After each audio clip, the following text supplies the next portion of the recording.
Hi everyone, আশা করি সবাই খুব ভালো আছো অ্যান্ড চ্যানেলে আবার নতুন করে স্বাগত। আজকে আমরা প্রতি বছরের মতন যেমন আগের 2 বছর আগে করেছি সেই রকম সেম এই বছরেও আমরা তোমাদেরকে ইউটিউব চ্যানেলের মাধ্যমে সারা বসিরহাটের সমগ্র যেখানে যেখানে প্রতিমা হয় এবং কী কী পুজো হয়, কোথায় কী থিম হচ্ছে, কোথায় কেমন পুজো হচ্ছে, কোথাকার প্যান্ডেল কেমন করেছে, টোটালটাই আজকে এই ভিডিওর মধ্যে তুলে ধরবো।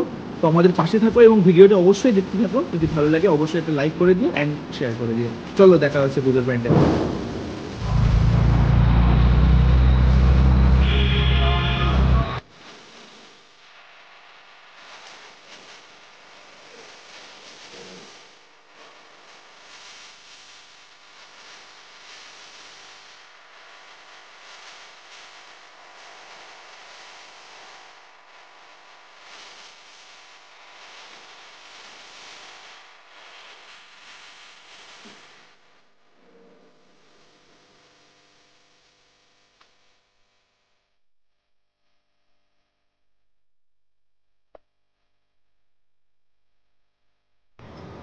সবাই দর্শন করছেন বসিরহাট দেশপ্রিয় ব্যায়াম সমিতি, যেটাকে আমরা বসিরহাট বড় কালীবাড়ি পাড়ার নামে জানি, সেখানকার দুর্গা প্রতিমা। আমি ভিডিওর সময় কথা বলতে পারিনি কারণ সাইডে অনেক গান চলছিল, যে কারণে নয়েজ হবে, সেই কারণে আমি পরে সেটাকে ভয়েস ওভার দিই। আর এখানে দেখতে পাচ্ছ তোমরা সবাই যে এখানে মায়ের খুব সুন্দর রূপ এবং মাকে খুব সুন্দরভাবে এখানে সাজানো হয়েছে। আর প্রতি বছরের মতোই বড় কালীবাড়ি পাড়া এইভাবেই সাজিয়ে তোলে। এরপরে আমরা চলে এসেছি বসিরহাট 11 পল্লী ক্লাব। এখানে একটা ছোট্ট করে খুব সুন্দর প্যান্ডেল করা হয়েছে। এখানে টিনের ওপরে এরা প্যান্ডেলের কাজ করেছে এবং চারিদিকে গ্রাম্য যে পরিবেশ, যেখানে মায়ের পুজো হতো আগেকার দিনের, সেরকম একটা রূপ তুলে ধরার চেষ্টা করেছে। সামনে উঠোনের দালানে তুলসী মন্দির, পাশে মায়ের সুন্দর রূপ, পাশে ছোট ছোট কিছু ঘর এবং গ্রাম্য যে পরিবেশ হয় সেই রকমভাবে মায়ের এখানে চিত্র একটা তুলে ধরার একটা চেষ্টা করেছে 11 পল্লী ক্লাব। এবছর এদের নতুন একটা ভাবনা, খুবই ভালো লেগেছে আমার। তোমরা দেখতে থাকো অবশ্যই। আর এরপরে আমরা আরও বিভিন্ন ক্লাবে যাব, সেখানে গিয়ে সেখানের প্রত্যেকটা প্রতিমা তোমাদেরকে দেখাবো এবং প্যান্ডেল সম্পর্কে কিছু কথা বলবো। 11 পল্লী ক্লাব হয়ে আমরা চলে গেছিলাম বসিরহাট প্রান্তিক ক্লাব। দূর থেকে এটা একদম ঠিক যেন পুরাতন যে রাজবাড়িগুলো হতো আগেকার দিনে, ঠিক তেমন লাগছে, জমিদার বাড়ির মতো। তো প্রথম দূর থেকে তোমরা কিছু বুঝতে পারবে না, আস্তে আস্তে তোমরা ভিতরে যাবে এবং দেখতে পারবে এদের এবারের পুজোর থিম হচ্ছে খিড়কি থেকে সিংহদ্বার। মানে একদম পুরো জমিদার বাড়ি বা আগেকার দিনের যে পুরাতন রাজবাড়িগুলো হতো, তাদের যে আদল, তারা যেভাবে পুজো করতেন সেই সময়ের জমিদাররা, ঠিক সেই আদলে এবার এরা পুজো প্যান্ডেলের থিমটা তুলে ধরেছে। বাইরে থেকে দেখতে অপূর্ব লাগছে, দূর থেকে তো দেখে মনে হবে একদম পুরো অরিজিনাল যেন বাড়ি। বাঁদিকে এদিকে আছে গণেশ ঠাকুরের একটা ছোট্ট মূর্তি আছে, আমরা তার কাছে নিয়ে গেছিলাম, তাকে দর্শন করলাম গণেশ ঠাকুরের মূর্তিকে।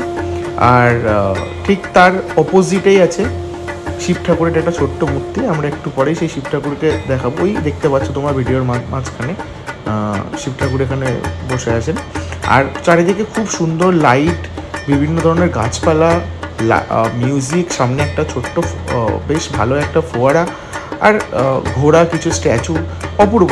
এক কথায় আমার পার্সোনালি খুবই ভালো লেগেছে। চারিদিকে এত সুন্দর লাইট, এত সুন্দর ডেকোরেশন, এত সুন্দর প্রত্যেকটা কাজকর্ম প্যান্ডেলের, জাস্ট অপূর্ব। আমরা এবার ভিতরের দিকে আস্তে আস্তে ঢুকছি এবং প্যান্ডেলের সমস্ত কিছু দেখাবো। এখানে প্রচুর গাছপালা রেখেছে, আর দেখতেই পাচ্ছ তোমরা একদম পুরোপুরি এমনভাবে এদের কাজ করা, দেখে মনে হচ্ছে পুরো যেন একটা রাজবাড়ি, একদম অরিজিনাল রাজবাড়ি। ভিতরের দিকে প্রবেশ করছি আমরা। চারিদিকে অনেক ঝাড়বাতি, আলো, এখানে সারদা মায়ের একটা ফটো আছে। তাছাড়াও ভিতরে আগেকার দিনে যেমন বাড়ি হতো, রাজা মহারাজাদের যে সমস্ত বাড়িগুলো, তাদের একটা বসার ঘর, সেখানে কিছু বই, তাদের মিউজিক শোনার যে যন্ত্রপাতি, টিভি, ছোটোখাটো টিভি, সেগুলো সব কিছুই আছে। এরপরে আস্তে আস্তে যাবো ভিতরে, যেখানে মায়ের মূর্তি আছে, মাকে রাখা হয়েছে। ডান দিকে এখানে ছোট ছোট কিছু দরজা, ডান দিকে আর সঙ্গীতের হারমোনিয়াম, তানপুরা এগুলো সব রাখা ছিল। ভিতরটা একদম যেন, আমি তো ফার্স্টে দেখেই ভেবেছিলাম এটা অরিজিনালি, এত সুন্দর দেখতে লাগছে। তোমরা পারলে একবার অবশ্যই ভিজিট করো এখানে, খুব সুন্দর লাগবে দেখতে, আর খুব দারুণভাবে এটা ডেকোরেশনও করেছে, আর মাকেও খুব ভালোভাবে সাজিয়েছে। দেখো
গাছপালা দিয়ে একদম মন্দিরের আদলে প্যান্ডেলটা তৈরি করা হয়েছে। আমরা আস্তে আস্তে ভিতরে যাব এবং ভিতরে যে কী কী সাজসজ্জা করেছে এবং কী কী ডেকোরেশন করেছে সবটাই তোমাদেরকে বলবো এবং তোমাদের সামনে তুলে ধরবো। দেখতে থাকো ভিডিওটা পুরো। প্রাণের পুজো প্রতি বছরই ভালো কিছু নিয়ে আসে, ভালো কিছু থিম আমাদের সামনে তুলে ধরে, ভালো কিছু পুজো এটা প্রত্যেকবার অর্গানাইজ করে। তো আমরা ঢুকেই এখানে প্রথমে দেখতে পাবে রামকৃষ্ণদেবের এক সুন্দর মূর্তি এবং চারিদিকে খুব সুন্দর বেলুড় মঠের ভিতরে যেমন নকশা থাকে সেই রকমভাবে নকশা করা। এখানে রামকৃষ্ণদেব বসে আছেন তার একটা খুব সুন্দর মূর্তি, এবং ভিতরে বিবেকানন্দ, মা শারদা সবার মূর্তি আছে এবং মায়ের মূর্তি আছে।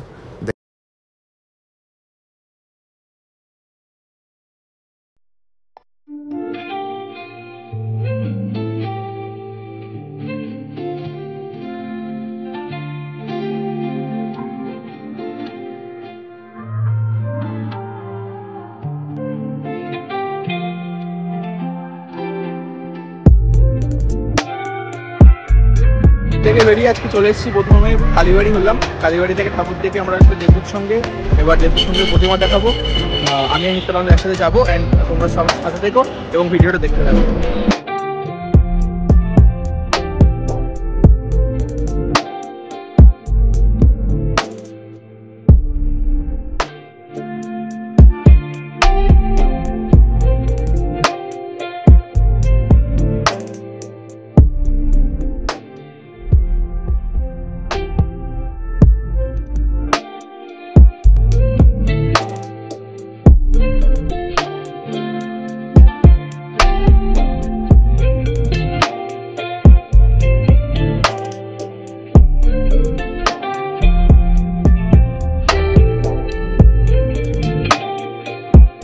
আমরা চলে এসেছি এখন নবরণের সঙ্গে, আর দেখতেই পাচ্ছ তোমরা এখানে একটা বড় মতন একটা পুজো মণ্ডপ করেছে। যাই দেখা যাক কি করেছে।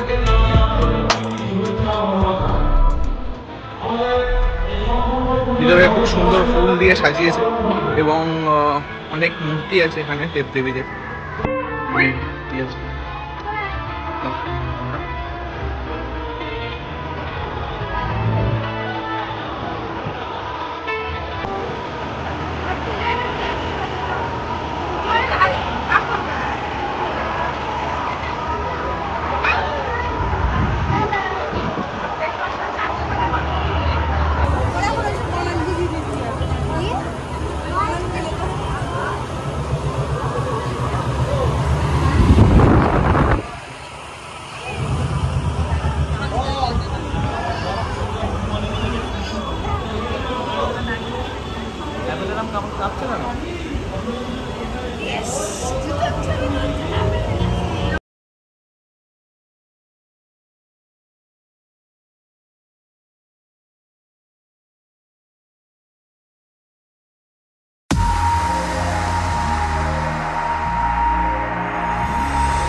চলে এসেছি এখন হাই স্কুল মাঠের এখানে ক্লাবে।